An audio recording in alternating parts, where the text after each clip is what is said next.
today we are out here at a beautiful private sand track here in Michigan. I figured it'd be the perfect time to break out my brand new Insta360 GoUltra. Now I've been playing around with this thing for a little bit here and there now, but I haven't truly tested its capabilities, so that's what we're gonna do today. It's super tiny, super compact compared to this big old brick right here, which doesn't feel great when it's mounted on your helmet. Got 4K, 60 frames per second, super good in low light, and it's got a 156-degree FOV, which is absolutely huge for my personal opinion. The wider the field of view, the better the footage looks. So now I'm not gonna completely sit here and tell you guys, I'm gonna let the footage do the talking. So I'm gonna go gear up, throw this thing on my helmet, and go spin some fast laps. So we're gonna start with a couple fast laps with the Insta360 GoUltra, and then I'll show you guys what it would look like if I shot it on the GoPro Hero 13. And I really want you guys to pay attention to the quality of the audio as well as the stabilization and just kind of the overall look. And I'll also throw the footage side by side after a couple laps to kind of show you guys a direct comparison.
Already got an arm pump.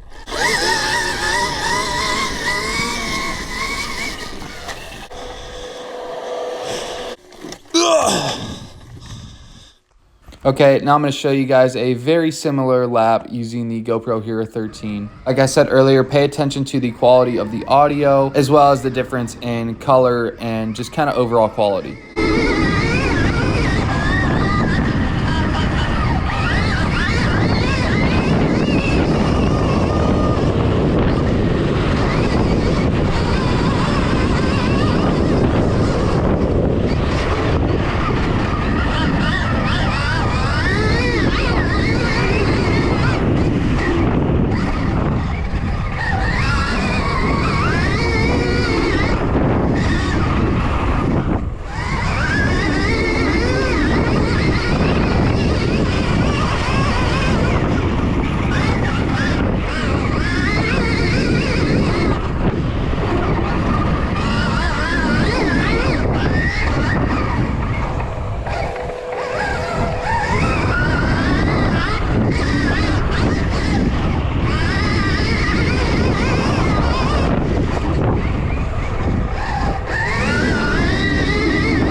And like I mentioned earlier, here's a side-by-side comparison between the two cameras.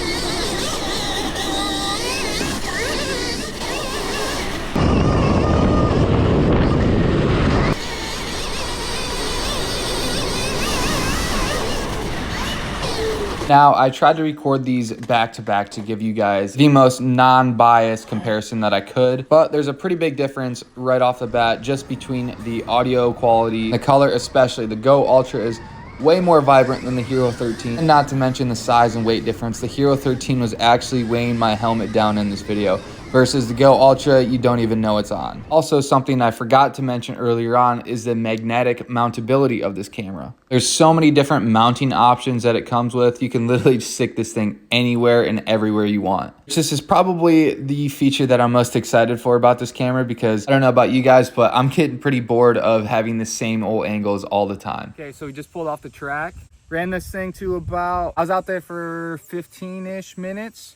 Ran this thing to, I think it was at like 70-ish%. So come back in, throw this thing in the charging pod while I get a water break, kind of gather myself from the moto, because we're not training anymore, so we're not in the best of shape for motos. But while this thing's charging, I'm charging myself, taking a little break. So when I'm ready to head back out, unclip this thing like this, throw it back on the helmet, got a full charge again, full another 70 minutes. If I felt like I was gonna go do a 70-minute moto, this thing would last that long. I will have a link down in the description, the GoUltra, the X5, and the Ace Pro 2 if you guys are interested. And if you guys have any creative camera angles you'd like to see me do, drop those comments down below. I'll be reading and responding to every single comment that I see. It helps me kind of produce better content for you guys. Anyways, I gotta go switch gear, and I will catch you guys in the next video.